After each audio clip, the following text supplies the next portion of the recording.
السلام علیکم دوستو، میرا نام ہے اسامہ رشید اور آپ لوگ دیکھ رہے ہیں یوٹیوب چینل انفوٹیک ہب۔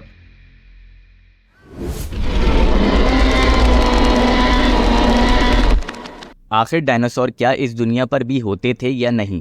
یہ ایک ایسا سوال ہے جس نے انسان کو ہمیشہ کشمکش میں رکھا ہوا ہے۔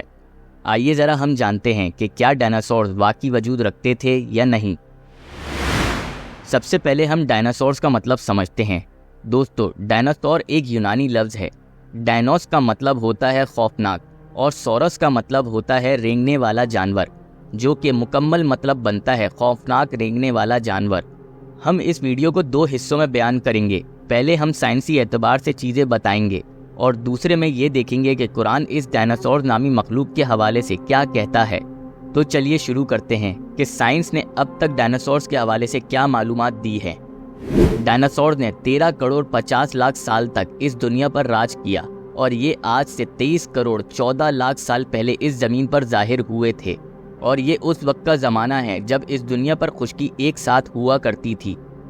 دوستو، ڈائناسور پر پہلی دفعہ تحقیق 1842 میں شروع ہوئی، جب سائنسدانوں کو ایک جگہ پر ڈائناسورز کی طرح دکھنے والے جانور کی ہڈیاں دریافت ہوئیں، جسے میگلوسورس کہا جاتا ہے، جو کہ ایک بہت بڑی جسامت کے ساتھ ایک گوشت خور جانور تھا۔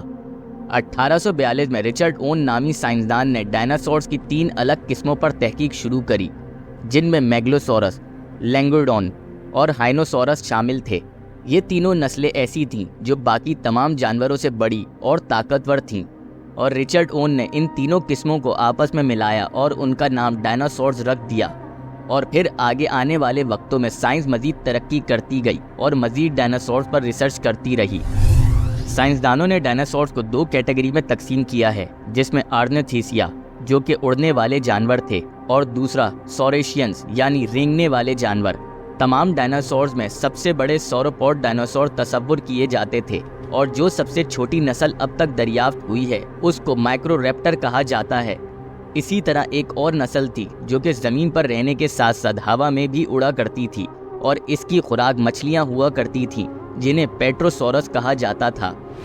یہ تو ہم نے آپ کے سامنے وہ باتیں رکھی ہیں جو کہ سائنس نے بتائی ہیں، لیکن آج یہ ڈائناسورز کہاں غائب ہو گئے؟ کافی سائنسدان کا کہنا ہے کہ ان ڈائناسورز کی تباہی کی وجہ کوئی کیٹاسٹروفی ایونٹ تھا۔ جو زیادہ تر بات بتائی جاتی ہے وہ یہ 2 ہیں کہ یا تو کوئی بڑا ایسٹرائڈ زمین کی طرف بڑھا اور زمین سے ٹکرایا تو یہ سب ایک ہی وقت میں ہلاک ہو گئے۔ دوسری جو وجہ بتائی جاتی ہے وہ یہ ہے کہ کوئی آتش فشاں پھٹنے کے باعث یہ سارے ڈائناسور جل گئے، لیکن اس بارے میں کوئی ٹھوس رائے اب تک قائم نہیں کی جا سکتی، کیونکہ ابھی تک ڈائناسور پہ بہت تحقیق چل رہی ہے۔ اب ذرا ہم بڑھتے ہیں اس طرف کہ قرآن اس مخلوقات کے بارے میں کیا کہتا ہے۔ پہلے تو یہ بات سمجھ لیں کہ ضروری نہیں ہے کہ قرآن میں خصوصی طور پر ڈائناسور نام لے کر ذکر کیا گیا ہو، کیونکہ ڈائناسور نام آج کے زمانے کے حساب سے رکھا گیا ہے، اور اگر اس طرح قرآن میں چیزیں اتار دی جاتی تو قرآن لاکھوں صفحوں پر مشتمل ہو جاتا۔ ہاں، قرآن میں اللہ تعالیٰ نے باتیں اشارتاً کری ہیں، جیسے سورہ عنکبوت آیت نمبر 20 میں اللہ تعالیٰ ارشاد فرماتا ہے کہ کہہ دو کہ ملک میں چلو پھرو اور دیکھو کہ اس نے کس طرح خلقت کو پہلی دفعہ پیدا کیا ہے، پھر اللہ ہی دوسری بار بھی پیدا کرے گا، بے شک اللہ ہر چیز پر قادر ہے۔ اب اس آیت سے صاف ظاہر ہو جاتا ہے کہ اللہ تعالیٰ اس آیت میں اس دنیا کی تخلیق کی ابتدائی مراحل کی طرف غور کرنے کا کہہ رہے ہیں، اور یہ بات ثابت ہو رہی ہے کہ ہو سکتا ہے کہ مخلوق مختلف مراحل سے گزری ہو۔ اسی طرح سورہ انعام کی آیت نمبر 38 میں اللہ تعالیٰ ارشاد فرماتا ہے کہ اور زمین میں جو چلنے پھرنے والا حیوان یا اپنے پروں سے اڑنے والا پرندہ ہے، ان کی بھی تم لوگوں کی طرح جماتے ہیں۔ ہم نے کتاب یعنی لوح محفوظ میں کسی چیز کے لکھنے میں کوتاہی نہیں کی۔ یہ آیت ہائی لائٹ کرتی ہے کہ سب کریچرز ایک بڑے ڈیوائن پلان کا حصہ ہیں، جو کہ مختلف life form through out history کو ثابت کرتا ہے۔ شاید ڈائناسورز بھی اسی طرح کچھ ایگزسٹ کرتے ہوں، اور اگر آج ہم دیکھیں کہ زرافہ، مگرمچھ، یہ سب وہ جانور ہیں جو کہ ڈائناسور سے مشابہت رکھتے ہیں، تو عین ممکن ہو سکتا ہے کہ یہ تمام جانور ڈائناسورز کی ہی اسپیشیز میں سے ہوں۔ ہم امید کرتے ہیں کہ آپ لوگوں کو ڈائناسورز کے حوالے سے کچھ اچھا ضرور جاننے ملا ہوگا۔ یہ تو صرف ہماری ایک تحقیق تھی جس سے آپ اختلاف بھی کر سکتے ہیں۔